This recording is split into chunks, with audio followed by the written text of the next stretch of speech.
welcome those people on Zoom. Sorry for a few minutes late here. I was on a phone call that I couldn't get off of. We're going to get started in just a minute. I'll share my screen. We've got a few people in the class. We're going to go over the statewide purchase agreement, and the statewide purchase agreement we are not using yet, but I say yet because it's probably something that we will be using over the course of the next year, but we want to make sure that everybody is well versed in understanding it before we actually roll it out. So I'm going to grab something off the printer. Oh, no, you're okay.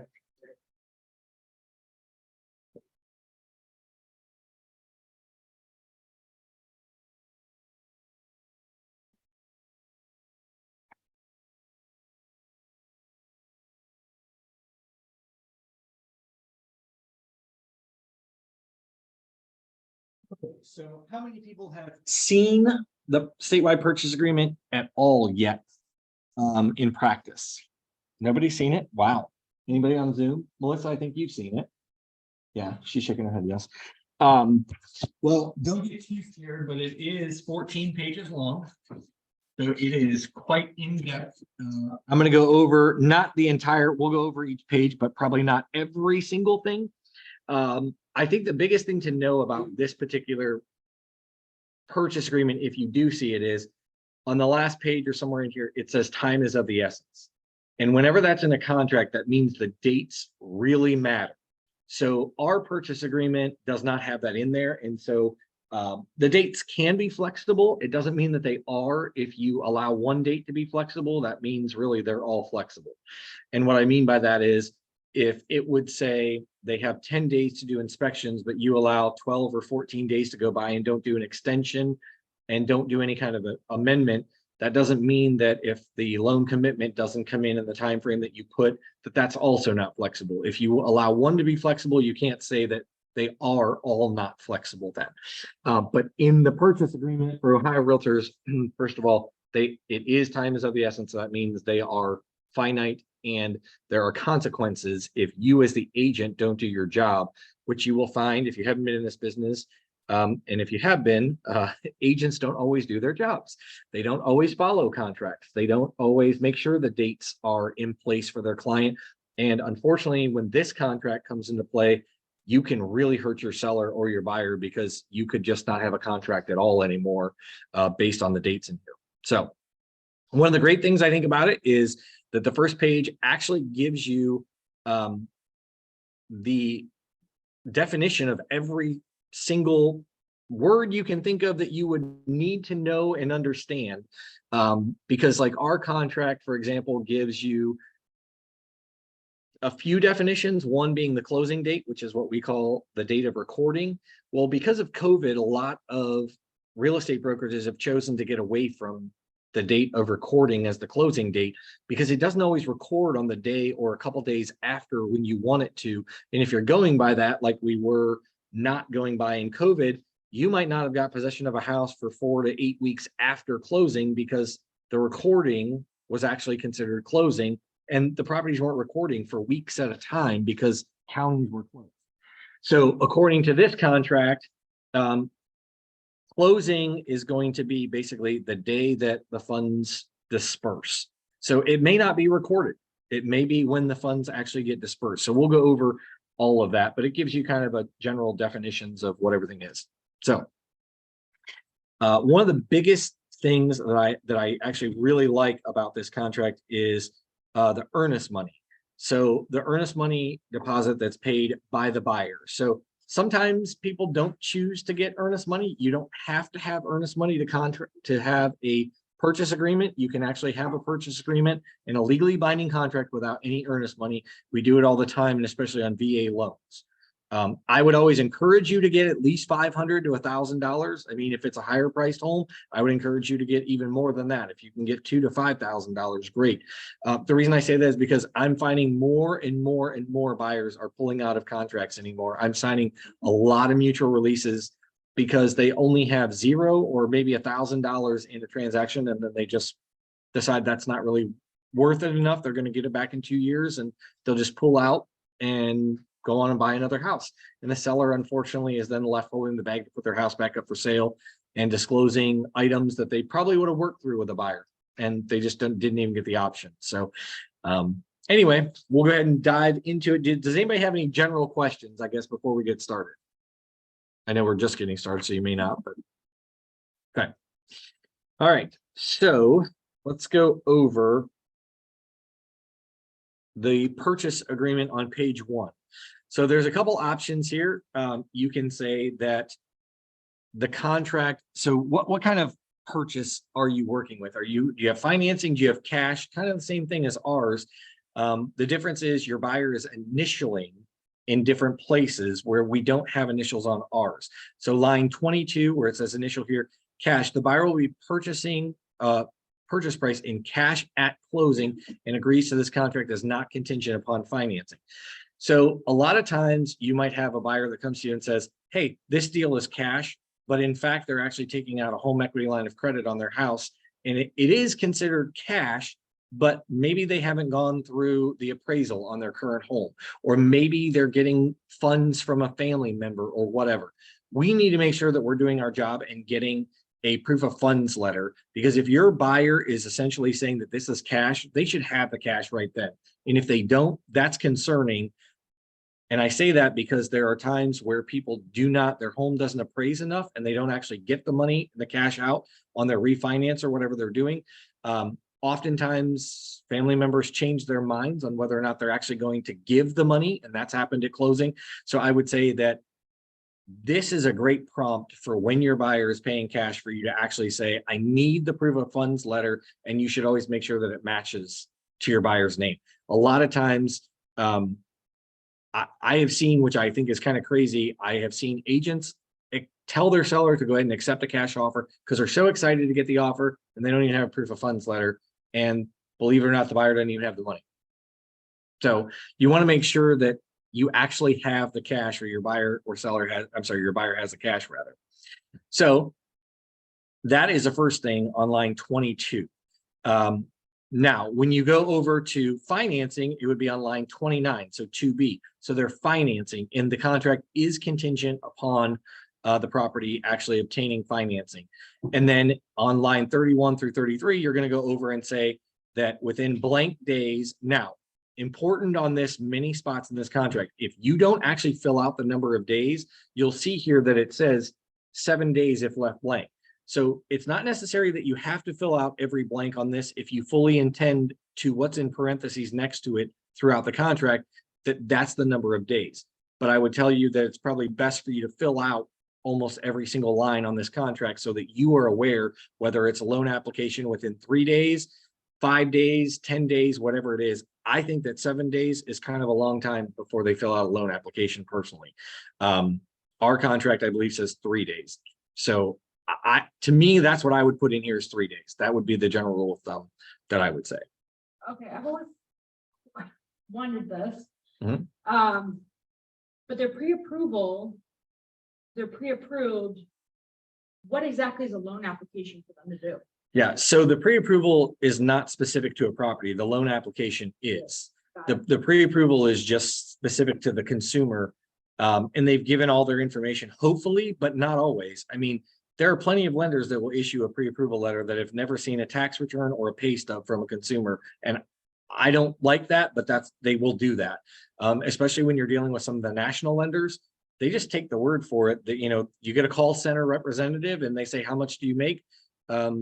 They omit the fact that they owe $3,000 in child support and maybe $500 a month in spousal support or whatever. And so unfortunately, you don't get a true picture. So the application starts the lender in allowing them to probably pull updated credit, get a copy of all their documents, and it's specific to the property so they can order an appraisal. So that's why.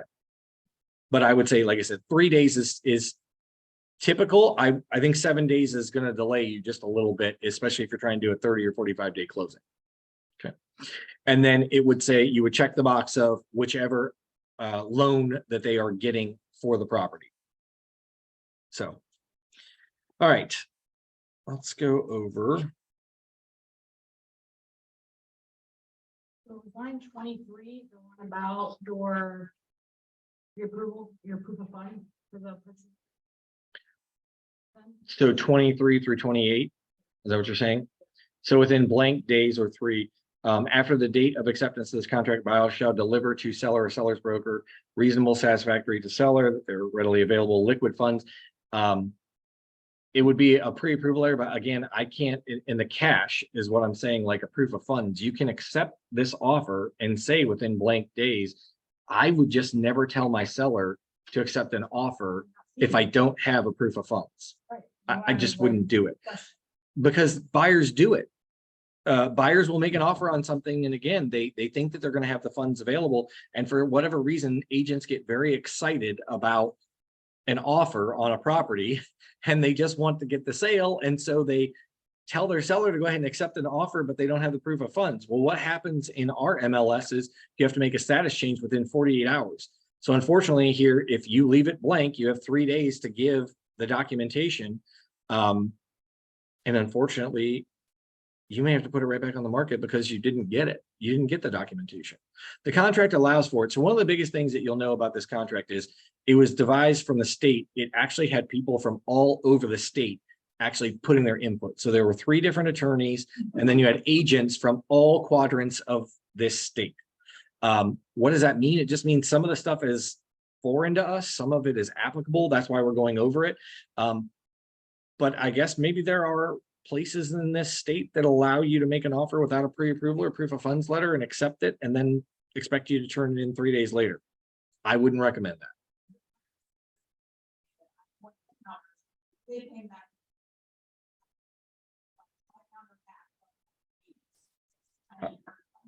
I would agree. Yes. Yeah, I would never tell my seller to accept a cash offer or even a financing offer without having documentation. I just wouldn't do it. But that's why I say, whether it's cash or whether it's, so if it's 2A or 2B, either way, you need to make sure that you have what you need in order for them to make a decision as the seller. So you cannot find this in .loop. We do not have it in .loop because I don't want people using it yet. It doesn't mean that we won't, like I said, we're going to go to this at some point. It has a lot of great things in it. There are a lot of wonderful things in this contract. I think time is of the essence personally is a great, I think it's great for a contract because it's very easy to tell your buyer, you either do this by this day or you're not buying the house. It's that simple. And I think it's great because there are things in here where it automatically triggers a seller to be allowed to put the property back on the market. Now, it doesn't mean there's still not going to be litigation. It doesn't mean that there's still just the easy button, if you will, but it gives great, reasonability of a buyer and seller to understand that if I don't do this, I'm not buying the house or I'm not selling the house, right? So it's not in .loop yet, but all 3 brokerages will probably be going to it over the next year. Okay. All right. We're going to go on. Like I said, this is 14 pages, so I'm not going to go over every single paragraph. I'm going to kind of scroll through here and go over some of the highlights of it. So lines 41 through 43, that's loan commitment. We also have this in our purchase agreement, the loan commitment. One of the things I will say is we in this area, for as long as I've been doing real estate, have never really worried about loan commitment. So loan commitment doesn't mean that it's a clear to close. It just means that the lender has all the information, they've reviewed everything, they are committed to giving the loan. And typically it's about 45 days. And according to this, it's 45 days if it's left blank. I don't know that I would change that. I would either write in 45 days or I would leave it blank, simply because if you put 30 days in there and you don't have loan commitment, depending upon what area of the state you're working in, again, time is of the essence. They may say to you, hey, you don't have loan commitment within the 30 days, which is typically what we write in our purchase agreement. You may have a dead contract. So I would say 45 days is probably the best case. Yeah, it just says within blank days, within 45. So it's, no, it's okay. We'll get to the close date. Yes, this is just loan commitment. And that's why I say, I mean, it's within 45 days. So if your closing is 45 days, you're going to have loan commitment within 45 days as well. We were going to do a 30-day close, and your long 25, 27 days. I don't know, like there was like a negative about maybe too much time. you wanted it to be like 3 to 5 days before closing.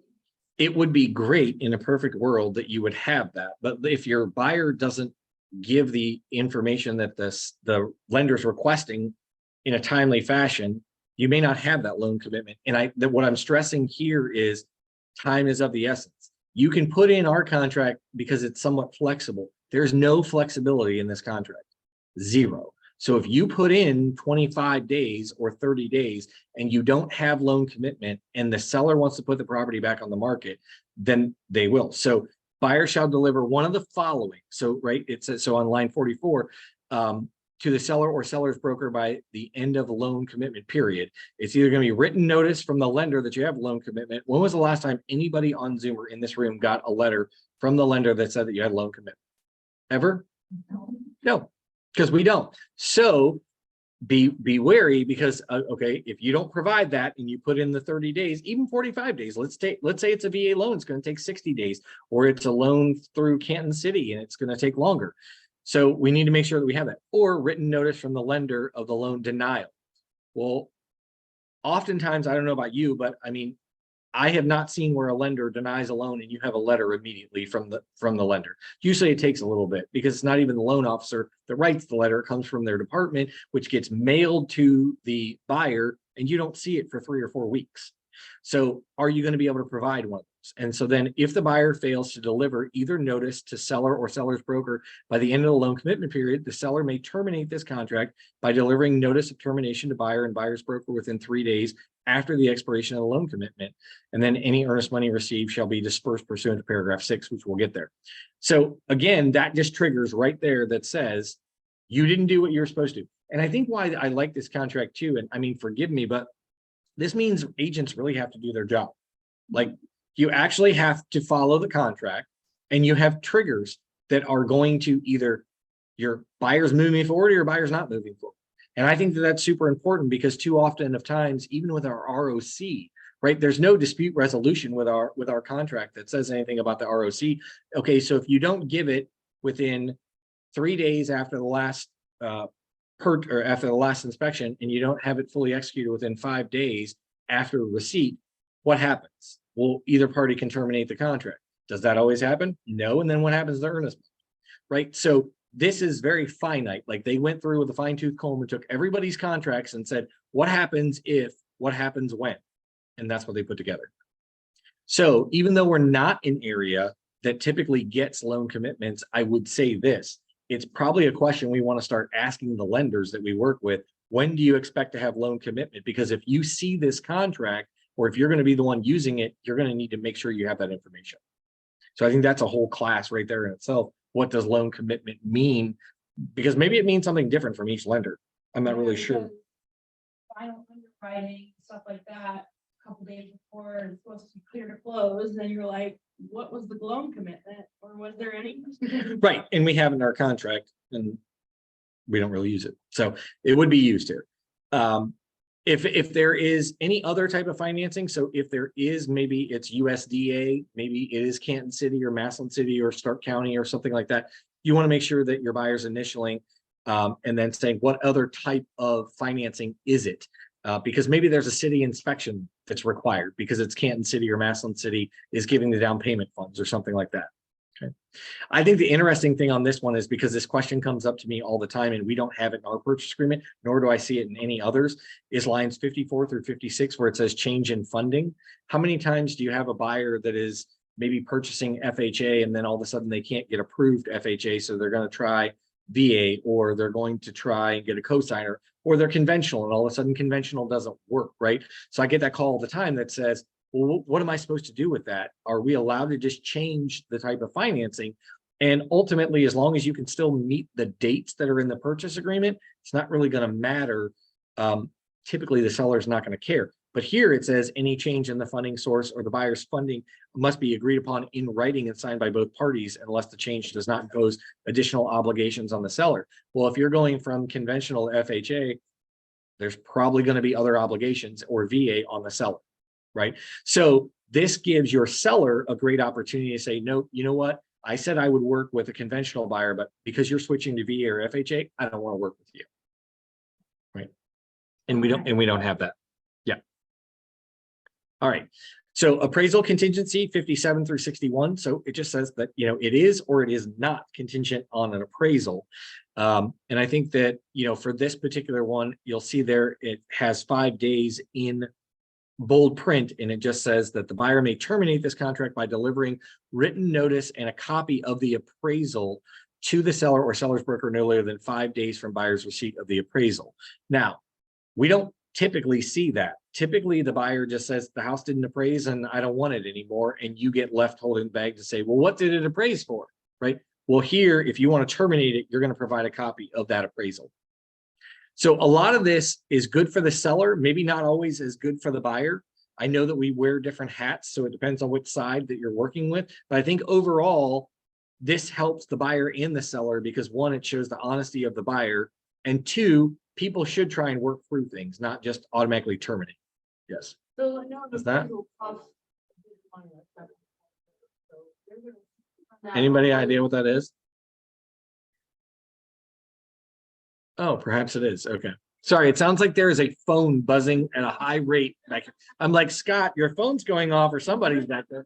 And it's not. There are people working down below us. Okay. I'm just like, somebody's phone's really buzzing. Okay, go ahead. I'm sorry. So, new agent, Mhm. so I might be asking a question, but Nope. appraisal, they only got it like $500 or so. They're simply turning over that information to the seller. The seller is getting basically a $500 commodity for free without compensation to the buyer. Does that make sense? Because then they can therefore take that information and alter their listing to their benefit. They can alter the price. Right, but that's gonna end up benefiting them, like if it appraised too high, like maybe the buyers. Perhaps, but an appraisal is a snapshot in time. And Right. I can tell you, you can get 3 different appraisers. Very often, do they all come in at the same price? No. I mean, they might come in similar, but I wouldn't say they all come in at the same price. There are times where a seller's house is maybe underpriced a little bit, or the negotiated price that they get is less than what the appraisal comes in at. But I've also seen it where the appraisal is higher than what I can sell it for.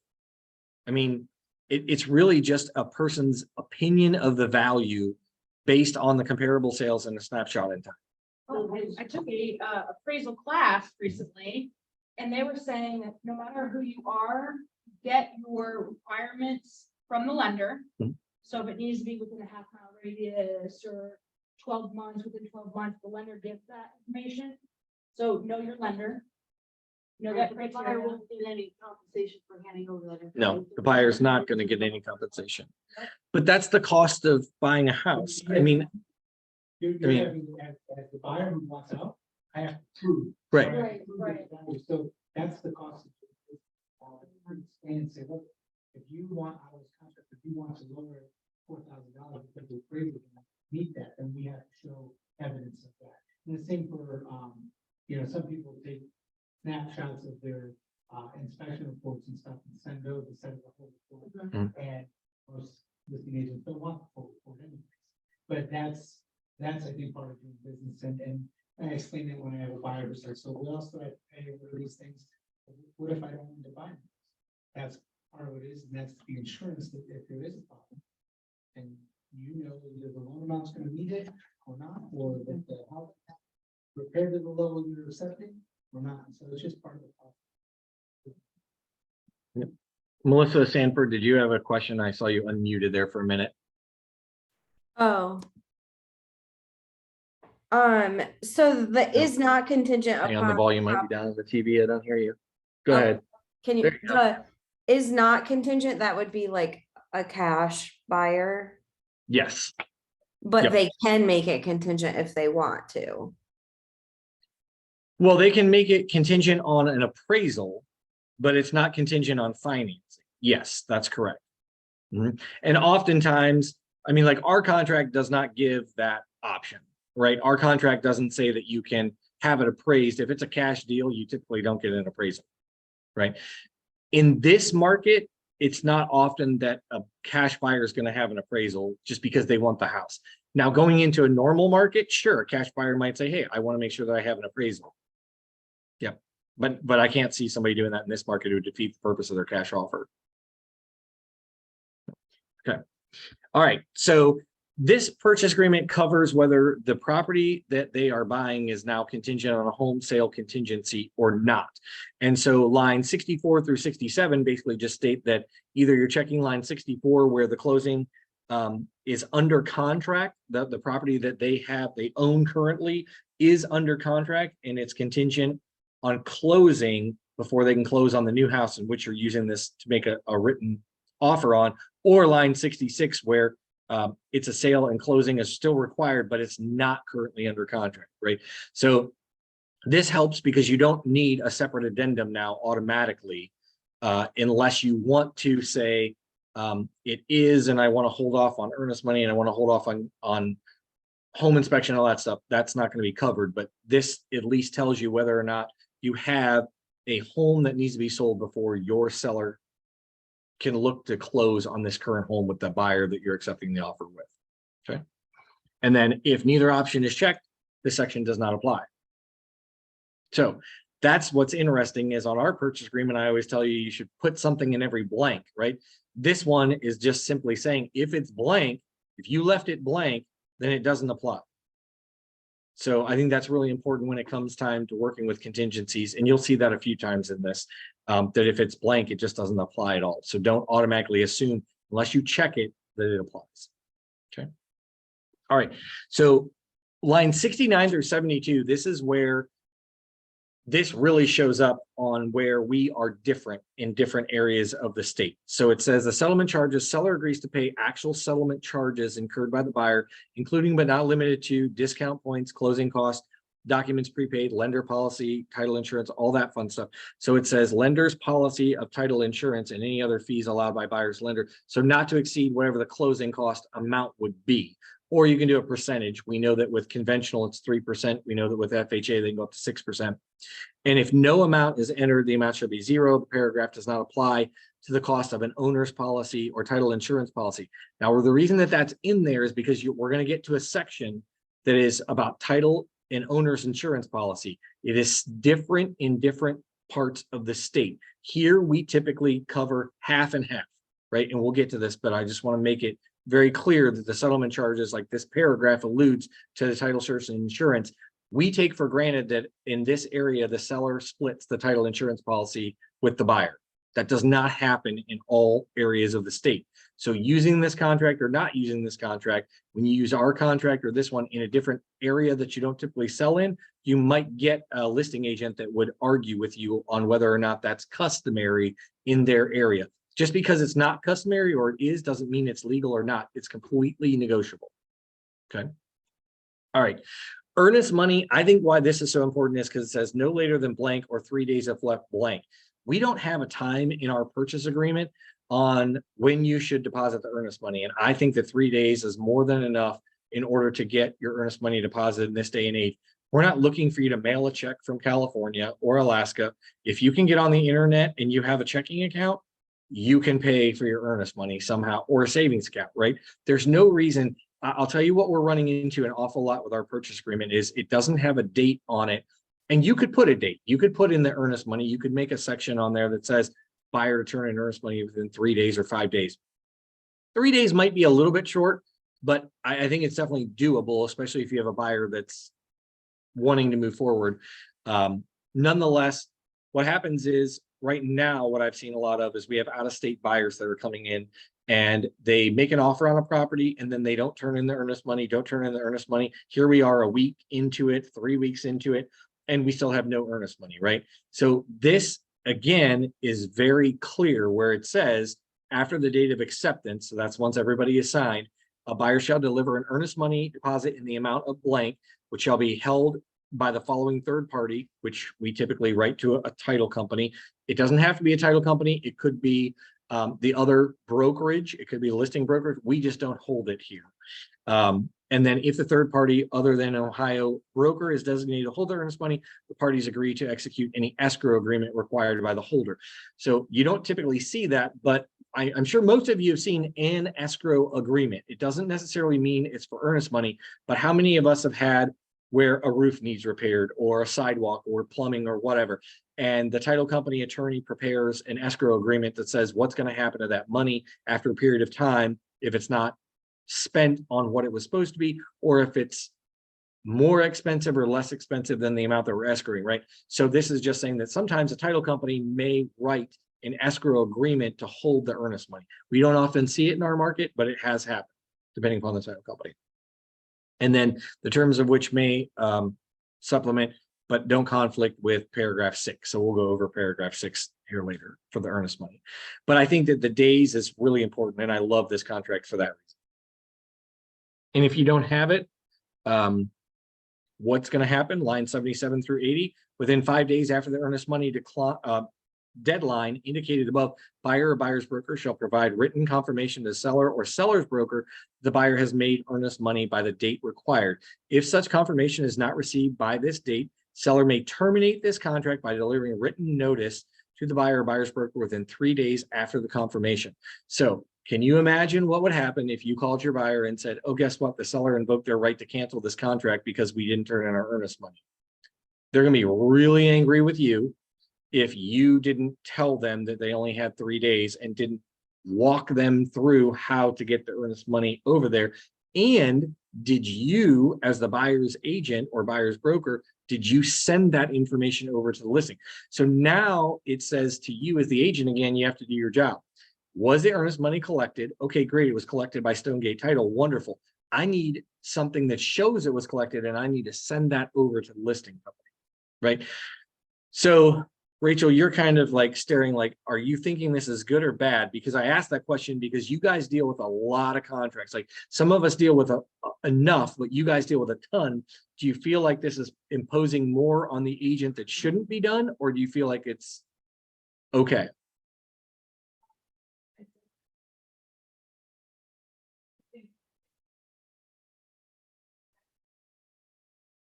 Verify. Yeah. I just, folks with large teams, I can just imagine, like the buyer's agent gets something done, they shift, right? It goes to the closing coordinator or whoever, and then they go on to the next deal. So that's why I was questioning kind of what your thoughts were on it. Excuse me. Systems.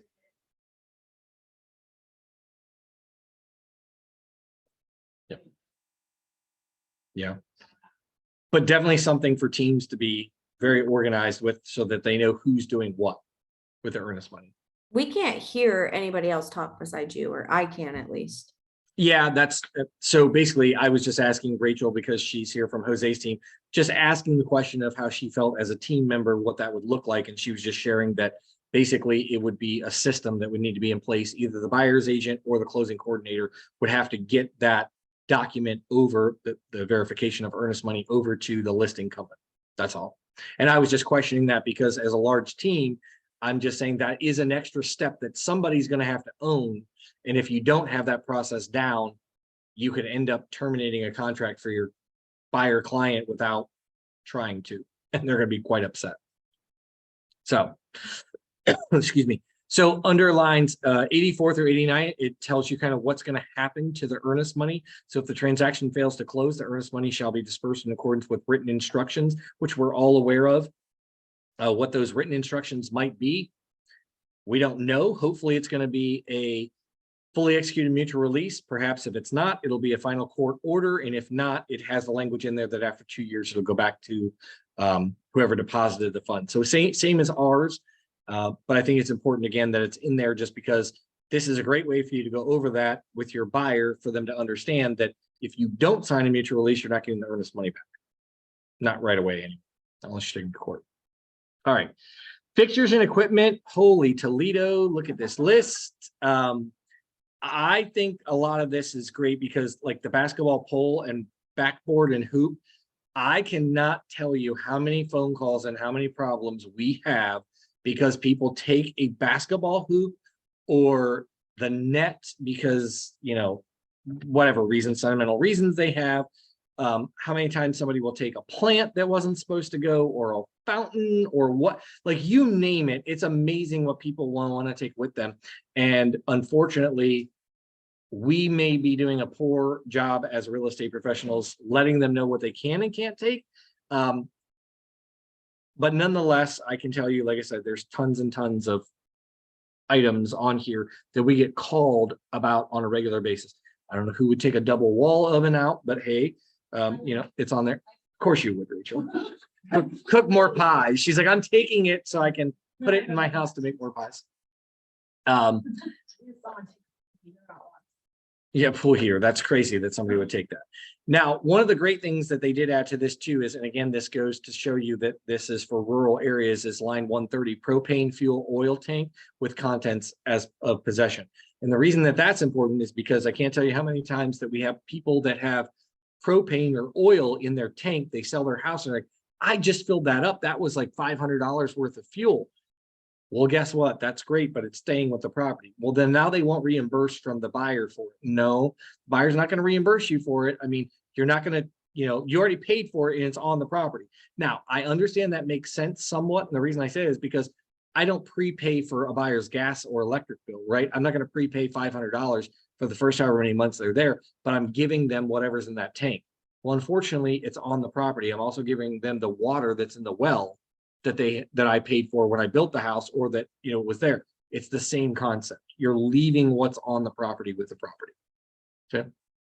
Lots of things. All right. So the other things that would be what's on the property. So that's included. So is there a dishwasher? Is there a dryer?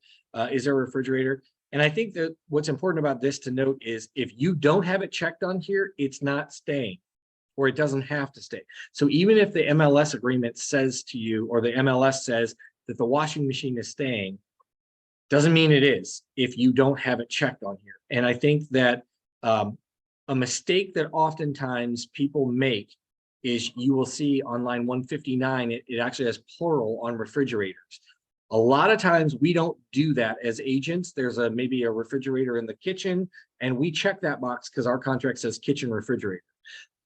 We forget about the bar refrigerator, the little refrigerator that's under the bar somewhere that somebody's taking with them and it doesn't stay. Or the refrigerator in the garage that's holding the other extra beverages that they want to take with them. So again, wine, cooler, or refrigerator, are we checking that? Is there one? Is it staying? But refrigerators would be probably your full-size refrigerators. So I think that's important just because, again, it's missed an awful lot of times. Okay. And then, of course, Rich? are we excluding anything? Yes. Oh, I'm sorry.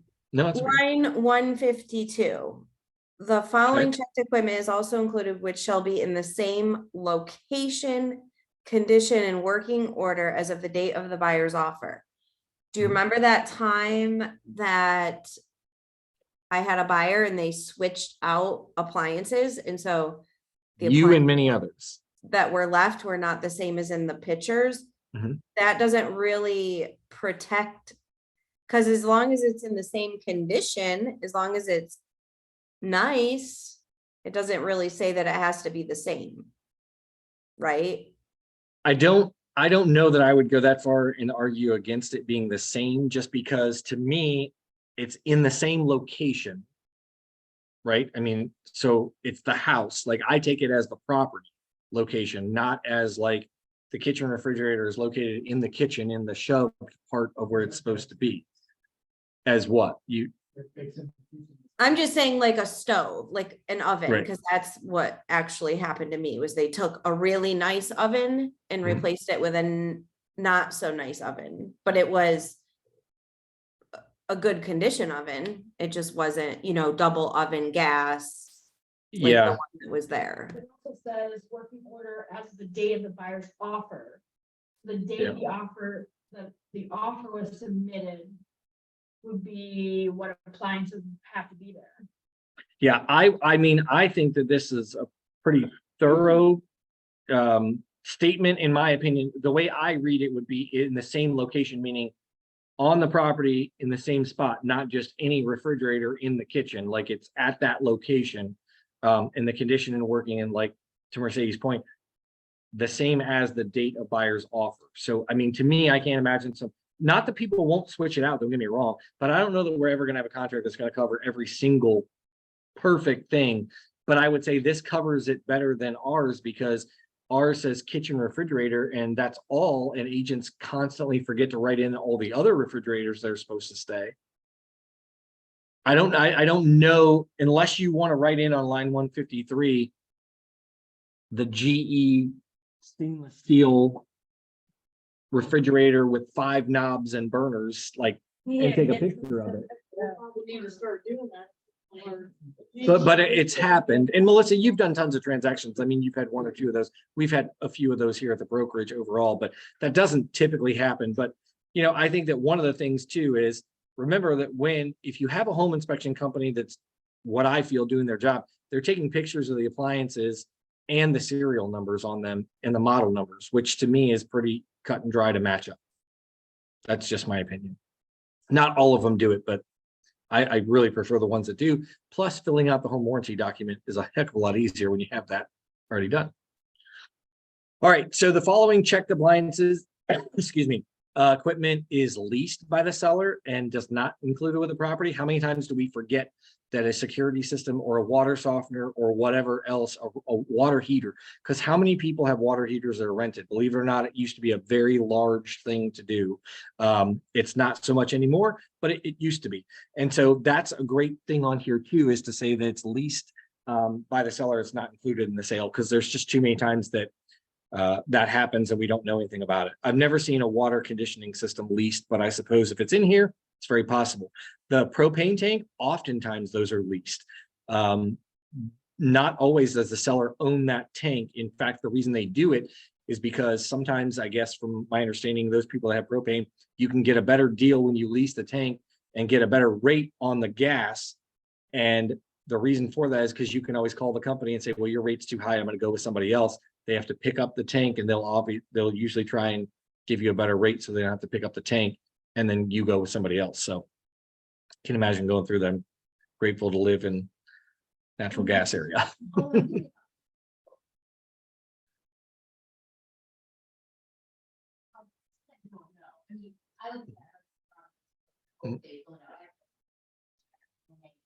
Mhm.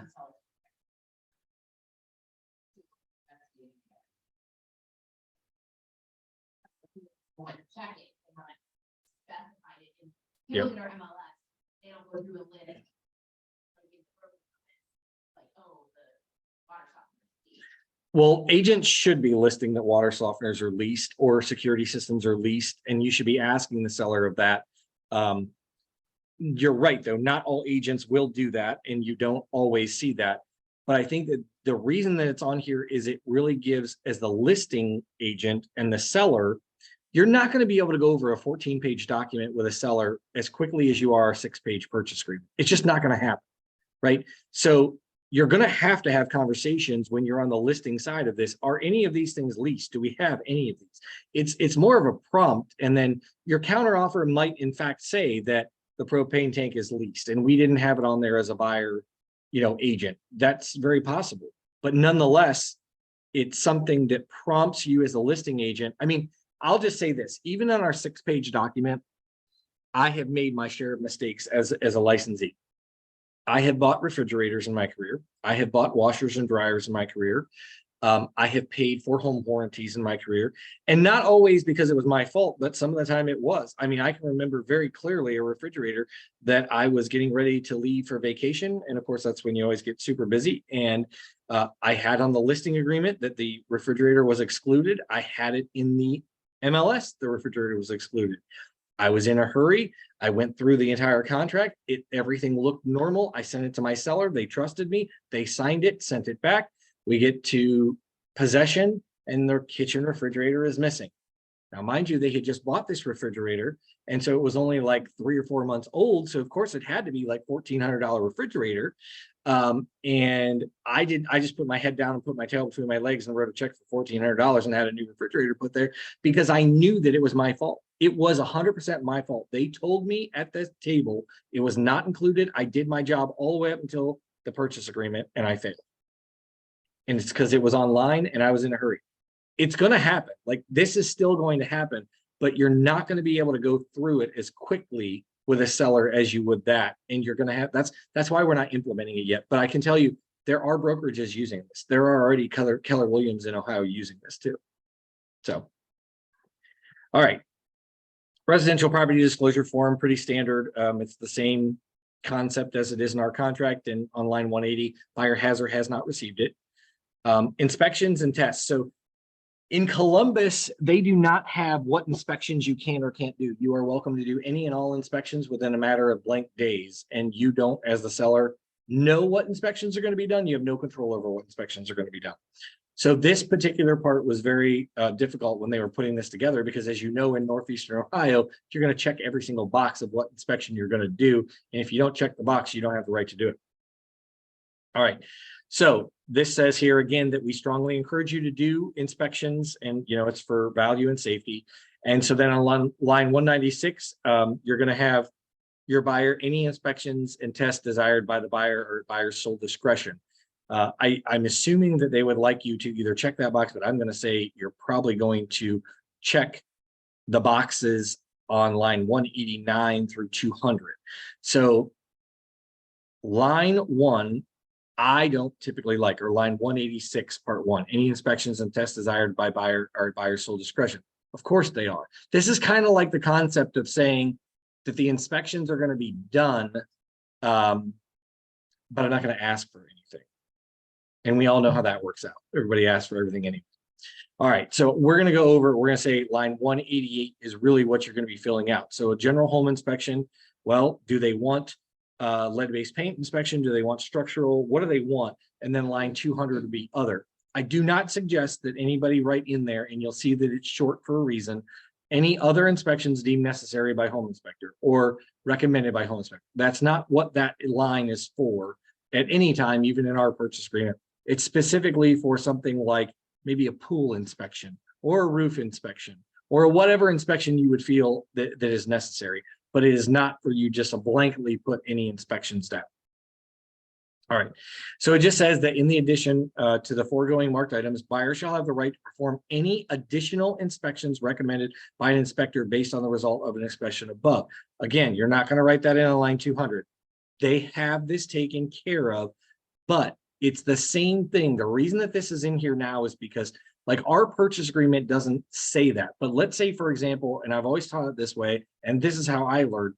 Let's say, for example, you have a mold inspection checked on our purchase agreement or on this purchase agreement, right? And they come back, or you have a general home. Let's do that. You have a general home inspection checked on here, and they visibly see mold in the attic or in the basement. Okay. That doesn't mean that you now can't have a mold inspection. That just means that now you have a basis and a reason to have that further inspected or reviewed. That's what it was intended to be, but agents decided to take it upon themselves to be writing in on other, basically what is on line 201. So at any rate, you don't have to write that. You shouldn't write it. And the buyer still has the right to do additional inspections for those specific ones they have checked. It doesn't mean that they just blanketly get to do whatever they want to do. And such additional inspection shall be performed within the inspection period. So we're going to get to the inspection period. So it doesn't mean that they now have 14 days when they only had 10 days. Doesn't mean they have 30 days after they only had 10 days. Scott, are you? Yeah, I can't read that. Okay. Is there anything on your doing cameras? So Scott's question, is there anything about doing like a camera inspection for sewer? They don't have it on there, but you could certainly do sewer scope on line 200. Mm-hmm. Yep. All right. So buyer waives the right to do any inspections that are basically not checked, same as our contract, right? Okay. Inspection period. So the inspections test must be completed. So not scheduled, but actually completed no later than 10 days, or you could put 14 or whatever in there from the date of acceptance of the contract. If the buyer does not complete an inspection test during that inspection period, that inspection test shall not be deemed, or I'm sorry, shall be deemed waived. So unless you're getting unless you're getting an extension on your inspection period, your buyer cannot do the inspections. So the fact that it's a holiday week and July 4th happens to fall on a Monday or a Tuesday, and you're not remembering that, and you're writing the contract and you leave it blank and it's 10 days, and they call and say, well, due to the July 4th holiday, I can't have the inspection until the 11th or whatever it would be. And if it's outside that 10 days, it's outside the 10 days. So you need to make sure you're looking at a calendar when you're working with your buyer and filling this out. Okay. All right. So the request to remedy or termination, buyer may only terminate this contract for material defects, which include, and you can read that, but basically it would be the habitability or value or use of the property. The buyer may not terminate this contract for non-material conditions such as routine maintenance and cosmetic issues. So I'm not going to tell you that they're not going to still try. If a buyer wants out of a contract, they're going to try and get out of a contract, right? But I think it's interesting that you do sometimes have a buyer that doesn't look at a house. They just make an offer without seeing it, or they see the pictures online and they want it so bad they make an offer on it and then they go see it, or they bring their parents through and their parents then don't like something about the property cosmetically. They're not getting out of the contract. Like, you shouldn't be entering into a purchase of a real estate sale if you haven't been in the property or don't intend to move forward unless there's a material defect. Okay. Licensed inspector. So it just says, again, the home inspector has to be licensed. If you have a licensed electrician with the state of Ohio, they can go in and look at the electrical, but they can't look at the plumbing. They can't do a general home inspection. Your license is only good for what you're licensed for by the state. Okay. Inspection cost, buyer shall pay the cost of all inspections or tests. Now, the reason that I think that this is important to be in here on line 227 is because if you have looked at the code for Summit County or Stark County for their point of sale inspections, it says the seller is responsible for having the tests completed for a septic and well in Summit County and a septic in Stark County. It does not say who's going to pay for it. It just says that the seller is responsible to make sure they're done prior to title transfer, unless there's an exemption. But here it goes one step further to say that the buyer shall pay for all costs. We've had this argued where a buyer will say, well, the code says, the revised code or whatever it is for that county says that the seller's responsible. Yeah, they're responsible for making sure it gets completed, but they're not responsible for paying for it. Okay. On our contract, the buyer or seller can pay for it. Oh, I suppose it could be negotiated. I think that when you start crossing things out, the more you start crossing out on a contract that's 14 pages, the more you're going to get people to really try and pay attention to what's going on with it. So if you're crossing something like that off, even though it's completely negotiable, in this market, I don't ever see a buyer not paying for their own inspections. Except for EA's test inspection. That's no longer. Yeah, it's no longer the law. Yeah, the buyer can pay their own inspection. Mhm. Yep. That's exactly what I was asking. Some people don't. You're like, wow. I think. Yeah, somebody has about a house for 20. So that's Yeah, why it's negotiable. You can negotiate between who's going to. on our code, like, next to It does. that's why- Yep, it does. And then the point of sale inspection. So that's what I'm talking about when I'm talking about the well and septic for Summit County and for the septic here in Stark County. So unless otherwise agreed to in writing by the party, seller will deliver the property point of sale compliant prior to title transfer if required by local law. So again, it doesn't say the seller has to pay for that inspection, but it does say that they have to provide or be compliant with the point of sale inspection with the county prior to title transfer. That may not be applicable, believe it or not, because like we recently just had a client that decided they were going to buy a property that already had a septic on it, but they were going to tear the house down, and they knew that when they tore the house down, the septic had to be replaced. They didn't care about the septic or anything. We were able to get that waived by the county, and we had the documentation for it, so it was all right. Damages, the buyer shall be responsible for the repair of any damages, just like it is now, caused by the buyer's inspection and test. Thankfully, knock on wood, I've never really had an inspector or a buyer damage a house during an inspection, but it can happen. Yeah, I know, right? Yeah, falling through the attic or anything like that. Yeah, even turning off about like a lot of home inspectors, they won't turn on a valve if it's off. So, yeah. And then lead-based paint, same thing. We all know prior to 1978 could contain lead-based paint, and lines 238 and 239, have they or have they not received the pamphlet? I would tell you as a best practice, if you're not sending that pamphlet as part of your purchase agreement documents, I'm not asking you to have your buyer sign it or initial it, but I can just tell you that if it's not part of your documents that you're sharing with them when you're writing the offer, you're not compliant. Like there is a point where that brochure is supposed to be given to your consumer. And if you don't have a way to show how you gave it to the consumer, you didn't give it to them because they can deny it. So dot loop is really your best friend for that. Classes and tech for they want to do. Yes, it was one of the It's not lead paint 192. Yep. Yep. All right. Sex offender, same thing as it is now. Basically, you know, the seller should disclose, but it is public record and it is up to the buyer to find out whether or not there are any sexual offenders or predators located in the area in which they want to buy. Okay.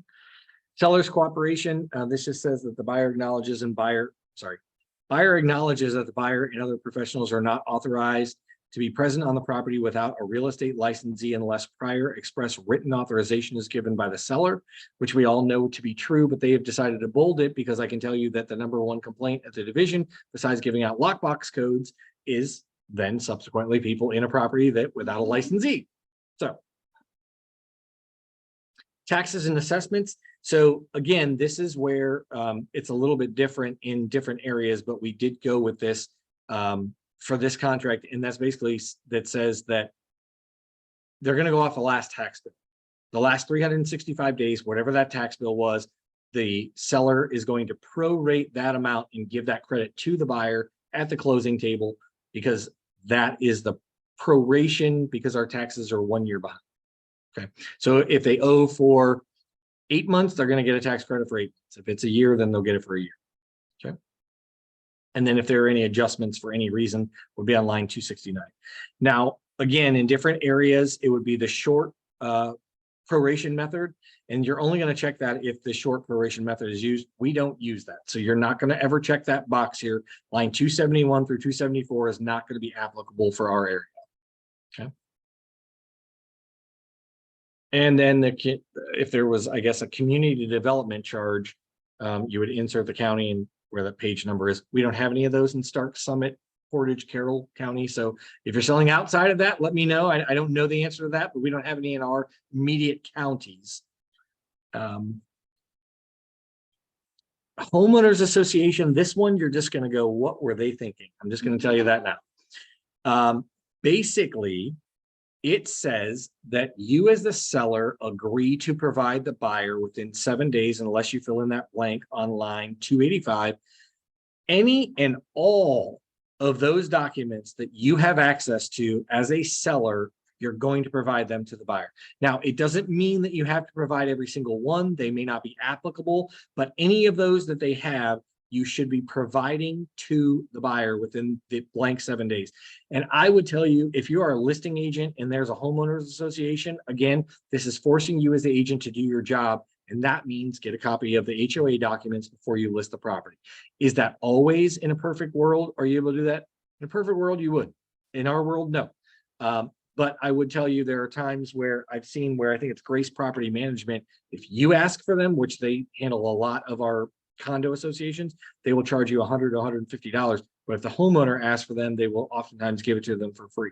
So it just depends, but you should always be getting a copy of these and then giving them. And then of course the buyer has a review period, lines 307 through 310, where it just says that they actually have to review them.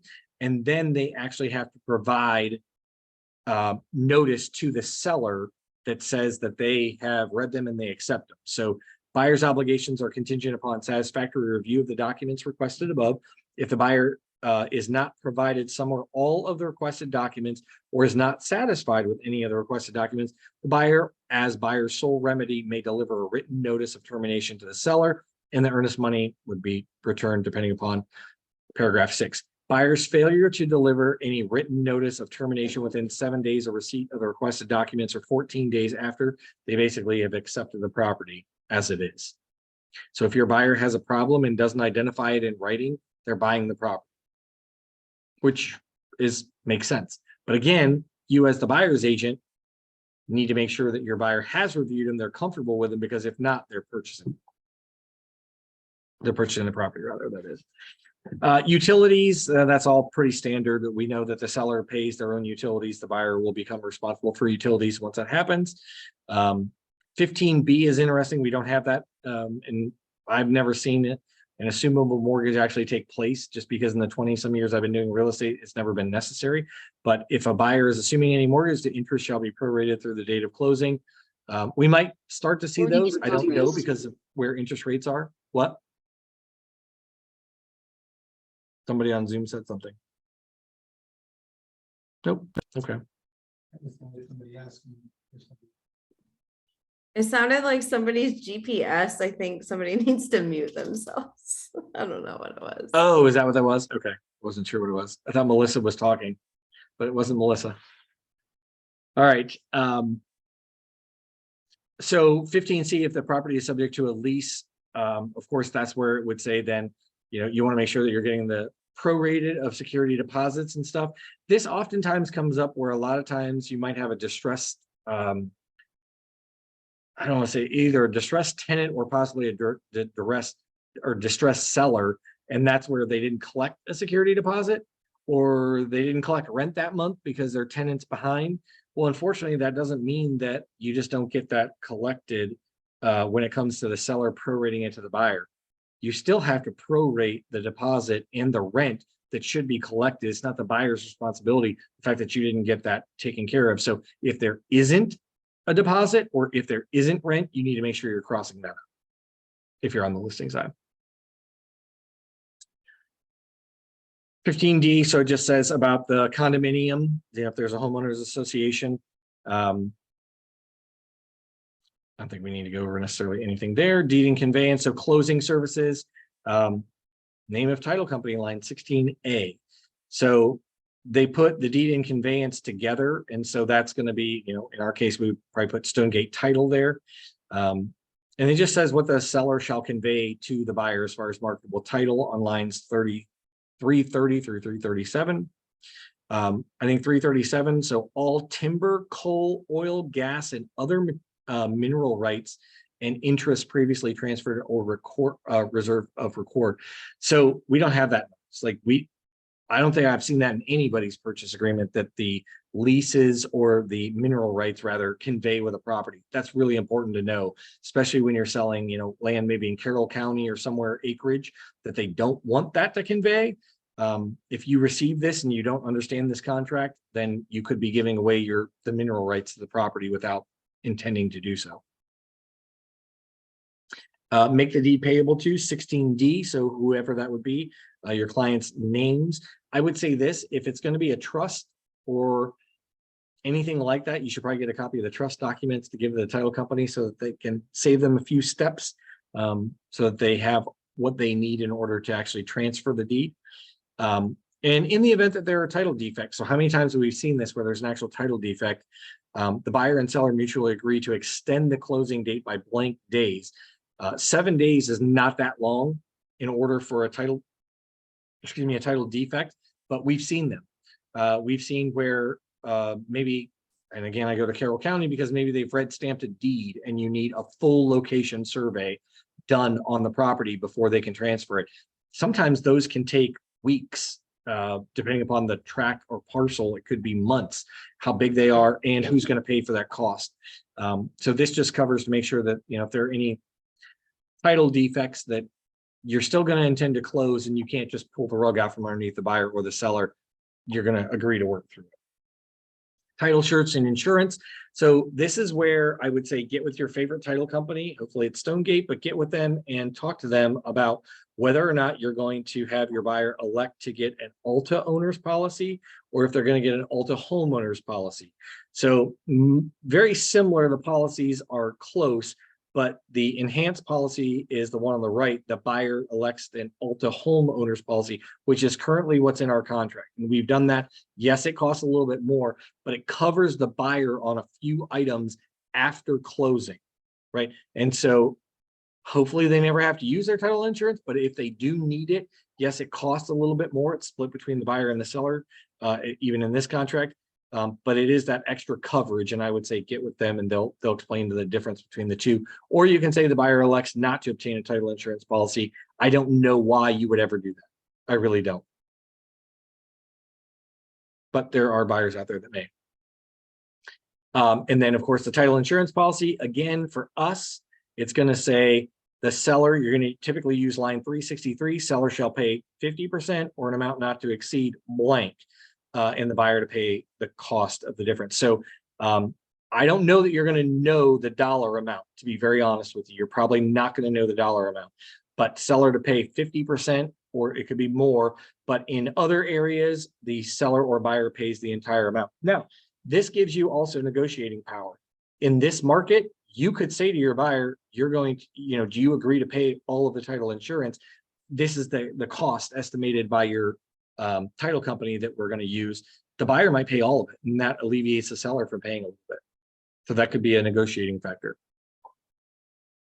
And property survey, is it the contract is or is not contingent upon a property survey confirming the location, and the buyer has, if left blank, the date from the date of acceptance of this contract to complete the survey and send seller written notification of termination if there was a problem, right? So typically you're going to check is contingent upon a property survey, simply because the mortgage location survey is going to be a survey that is done.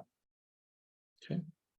FRIPTA, I've only seen this once or twice, but basically, if you know what the Foreign Investment in Real Estate Tax Act is, if I understand correctly, if the buyer is a foreign person, the seller can have certain proceeds of theirs withheld by the title company, even though it's not fair, but to pay taxes that would be due because you sold to a foreign buyer. Seems very backwards and different, but I would say also talk to your title company because they can explain FRIPTA a little bit better than I can.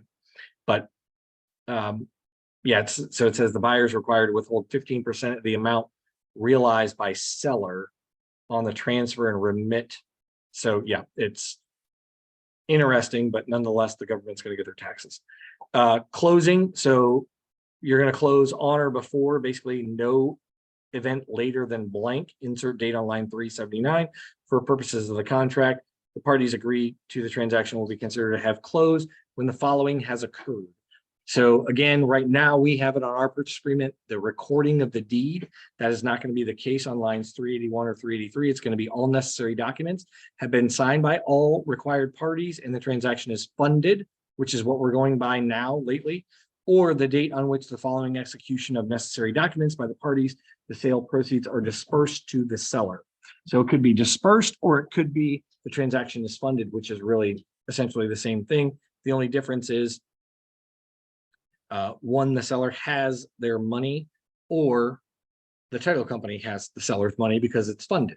So funded means the transaction is funded, meaning the buyer has given their down payment, the lender has given their money, or the buyer has given all their cash to the title company, or it's going to be dispersed, which is where the seller actually gets them. So you can choose to do either way. If your buyer wants possession of the property sooner, I would say once the transaction is funded, simply because if this is a Friday afternoon at 3 o'clock and the title company has all the funds, but they haven't had a chance to disperse to the seller yet, your buyer can still get the property. All right, and then possession. So it would be either at closing on line 391, and again, closing would be defined as whatever is on line 31, or I'm sorry, 381 or 383, or it would be 392, which you would check at blank o'clock AM PM on whatever date that is, and then insert the number of days after closing.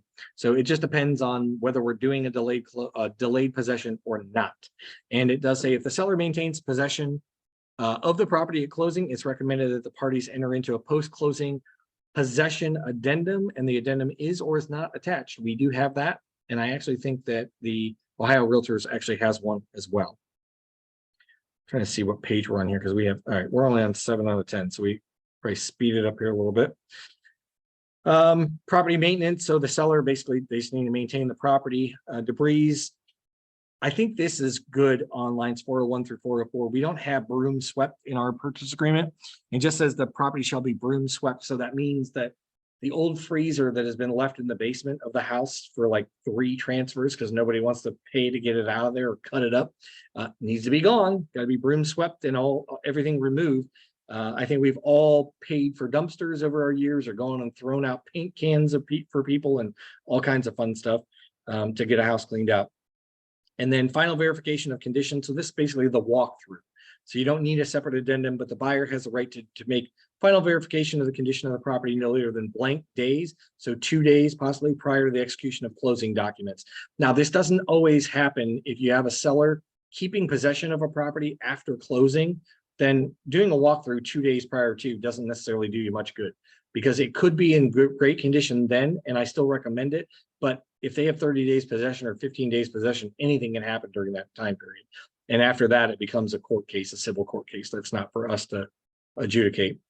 And then damage or destruction of the property. Again, this would be where the parties would probably seek legal counsel, but if you can work out any type of an agreement upon discovery, then that would be the time to do it as soon as you notice the damage. Let's see.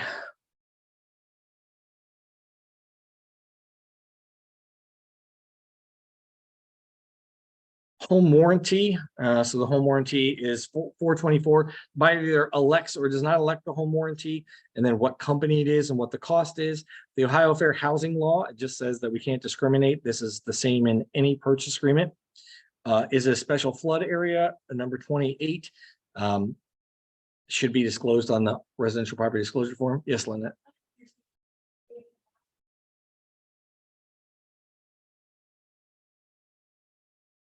So if the buyer, you're saying because if the buyer wants to do their own, you don't see why it should be disclosed? I have a buyer. Somebody will talk about it all the time, but we'll say, we're not gonna have to cover it, you don't necessarily have to cover it. You opt in to get that over on it. I'm just saying it's just.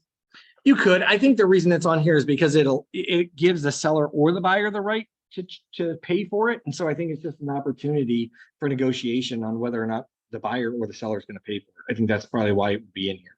Not necessarily a disclosure issue, but just a negotiating tool. And then number 29, so electronic wire fund or wire fraud. So it just says that, do not respond to any emails. It's not us. It would be the title company asking. I think it's great that the title companies anymore, they really don't even give via email wire instruction. You have to call them for the last 4 digits, or it goes through a system, which I think is great. MLS and concessions. So the parties authorize the broker to report the sale and information and financing to the MLS service, to any state licensed appraiser researching, and that way, it's a comp. It doesn't mean you have to, but you have the authorization of the seller and the buyer to do that. Professional advice and assistance. Parties acknowledge and agree that the purchase of real property encompasses many professional disciplines. While the broker possesses considerable general knowledge, broker is not an expert on matters of law, tax, insurance, financing, surveying, all these wonderful things. So they should seek the right people. So when they call you and ask you for specific questions about surveys or insurance or financing or taxes, send them to the correct people. Be the source of the source. Don't be the source yourself. Indemnification. So it just says that, the buyers have relied on this information, but it's really up to them on whether or not they find out the correct information. They're not going to, we're kind of held harmless from misrepresentation and concealments from the seller. And then compliance with dates. Again, time is of the essence. And if you take nothing out of this class, that's the biggest thing you have to take from this contract. Or if an agent ever writes that in a contract that you receive, time is of the essence, that can be written in as well. It will take effect, and it means that the dates are finite. There's no moving the dates, and whatever triggers are in there, that's absolutely what can happen. And then dispute resolution, which I love that this is in here. So in consideration of the terms, so it just says that basically if the parties choose not to agree, that this contract, when they sign it, they do agree to mediate any dispute or claim arising out of this contract before initiating any legal action against one another, and that the mediation will take place in the county in which the property is located, and the costs related to the mediation shall be mutually shared between the two parties. So I think that's really good, because then you don't have a party that says, well, I'm going to sue you, I'm going to do this. Well, let's try and work it out first. Okay. Any additional terms or conditions, just like we have in our purchase agreement, this is the entire agreement with the exception of any additional terms, which would be the addendums or amendments that we have, such as financing, possession, things like that. Signatures, only manual or electronic signatures are valid for purposes of this contract. We're pretty used to only getting that. I don't know what else you would use. Acceptance, the contract shall be accepted and binding upon each of the parties and their respective legal representatives, basically signing it. It's strongly recommended that the delivering party verify that delivery has been received by the other party. And so, if you are the listing agent and you have provided this back to the buyer and it's after the duration of the offer acceptance period on lines 492 or 493, make sure the buyer still wants the property. If you are the listing agent and you had this signed 5 minutes after the expiration, does the buyer still want to move forward? Call the agent, text the agent, make sure they received it. I think it's interesting. I can't even tell you, even as a broker, I would expect better of people to send me things that and they don't. I have received offers on properties that I have represented a seller on, and I've never ever heard from the buyer's agent ever. I just saw the showing took place. I got an offer and I never even knew it was coming. The feedback didn't say that there was an offer coming and nobody ever called or texted me to make sure I got the offer. That is insane to me. So they're just saying, you want to make sure that you have delivered it, but has it actually been delivered? All right. And then of course, this is where everybody would sign, and then action by the seller. As a seller, it's important to read and understand it. Basically, it becomes a legally binding contract, and they should seek legal advice. And then on lines 506 and 507, the seller accepts buyer's offer and agrees to convey the property according to the terms. So that's your acceptance, right? Because you'll notice what's missing on the bottom of every page, the initials and date, right? We're used to that. So it's going to be 506 or 507, seller rejects the buyer's offer, and then or 507, 508, seller counter offers according to the modifications attached. Now there is a counter offer addendum. I will tell you that you don't have to use the counter offer addendum. I personally hate it. I want this done on this contract, cross out things, change things, modify things as necessary to get in agreement, initial and date next to it. And I would say, if you are countering the offer, that's fine, do 507. But if you want to use a counter offer addendum, basically it says that you are accepting everything in this purchase agreement with the exception of what you're listing on the counter offer addendum. That's it. So you might have everything's accepted except for the price. I don't want 508, I want 512. The counter offer addendum would say that you accept everything except for the price shall be 512. All right, and then everybody signs that. And then release of dower. Again, we are now one of 2 states that have dower left in the entire country. It is not on the legislative docket at all. They have too many other things they're worried about. We will probably have dower for a long time unless somebody new gets in there. Make sure that all of your people sign. I don't care. You forget maybe that there are same-sex marriages.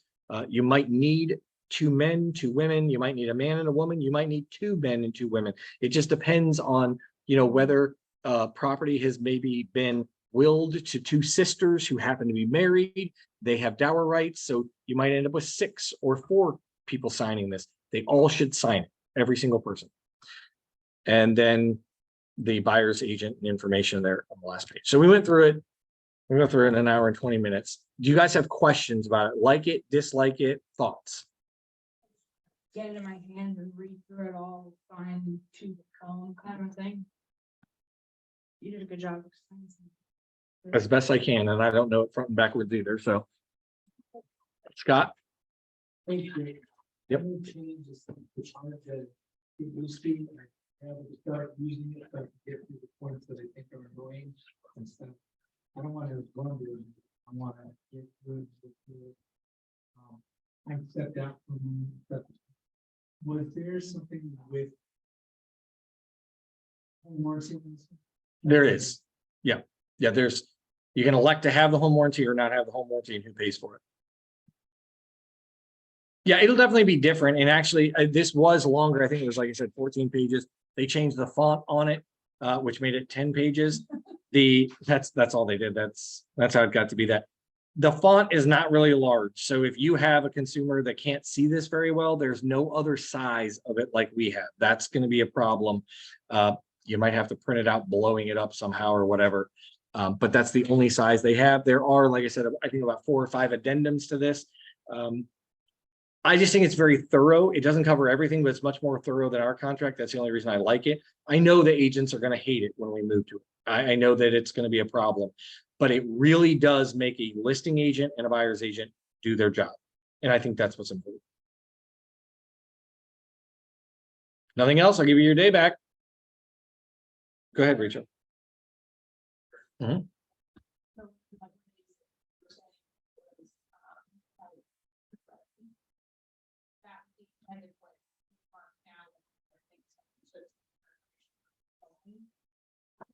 Or would that be like, we're going to do inspections, but they can do whatever inspections they want? No, they can't do whatever inspections they want. It does have to be on here. Let me see if there's any notes. Because at first I thought, well, maybe the buyers would be part of, like, on the buyers would be part of it. Guess that one's not super clear. Yeah, so the note here says, in some areas of Ohio, purchase contracts and local customs allow buyers the opportunity to identify specific inspections a buyer wishes to conduct, whereas some contracts simply allow buyers any inspections they want. Both options have been provided above. So I guess, yeah, it would be at the buyer's sole discretion. So maybe I misspoke on that. So They can do any of them.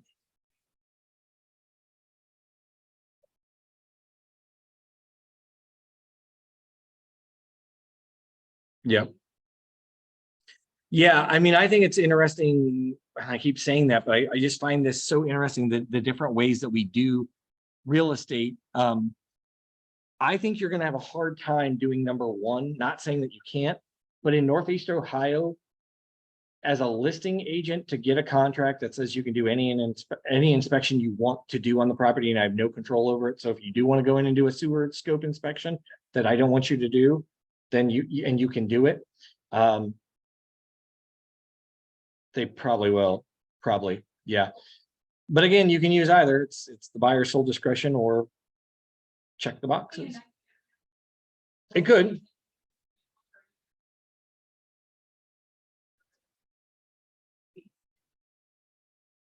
Yep. Yeah. Yeah, and I guess, I mean, so I want to clarify if I did misspeak, which I feel like I did in that situation. Then based on that, it's not really, I mean, the buyer can do their inspections, whatever inspections they want. It doesn't mean necessarily that they're still just for their own purposes, but it is any inspection they want. So I'm glad that you asked that for clarifying, but yeah, it's whatever they want. Yep. Yeah, good job, Rachel. There's also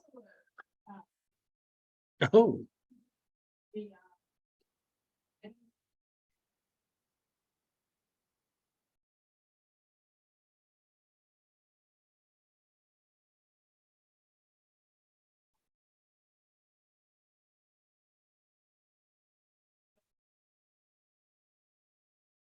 yeah, it doesn't have bullet points, does it? Mm-mm.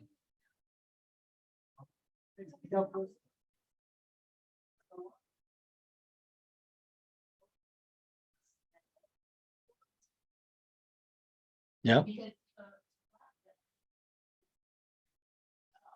the same is continued because the whole. And Sheila, you asked the question a while ago. So are the pre-written days calendar days or business days? And actually, I think they cover that in the first part of it here. Days means calendar days, including holidays. And it's Eastern time zone. So, yep, it is calendar days, not weekdays or not holidays. Right, that's what I'm saying, or not holidays, like it's every day, it's calendar days. So there's nothing excluded. Now, when do you think it'll be done? When do I think this will be diluted? I would say when we start to see it, probably a little bit more. I would like to say by January, most likely. But there's so much in this contract, and even me, who's, I at the local level at the board, we went over this a bazillion times, and like before you could still change it. My concern, and the reason that I don't want to roll it out sooner, is because it's copyrighted. What do you not see in here that we all charge? Transaction fee. And I can't write it in anywhere except for on that additional line, and I can do it in dot loop under additional and hope to God that everybody sees it and uses it. But the problem is, if they don't, it's copyrighted. I can't put it in there like I can the title company. And the other thing is too, is we can't, that's what I'm saying. We can put it in with a blank and dot loop. But if for some reason somebody just prints this off, or they miss it for some reason, or let's say, for example, the people that, like, it will have to be different for the team. So like JMA will be different, Melissa Sanford will be different, Tracy Jones will be different. There's not a way for me to make it the same for everybody, whereas it's pre-typed into our contract and we can change that depending upon the team. We'll have to do that under additional terms and conditions. But different teams do different things, and hopefully they'll follow the right one. That's all I can say. You would, hopefully you would put it in your template. Yep. Yep. It does. Yeah, the buyer agreement and the listing agreement both has it in there.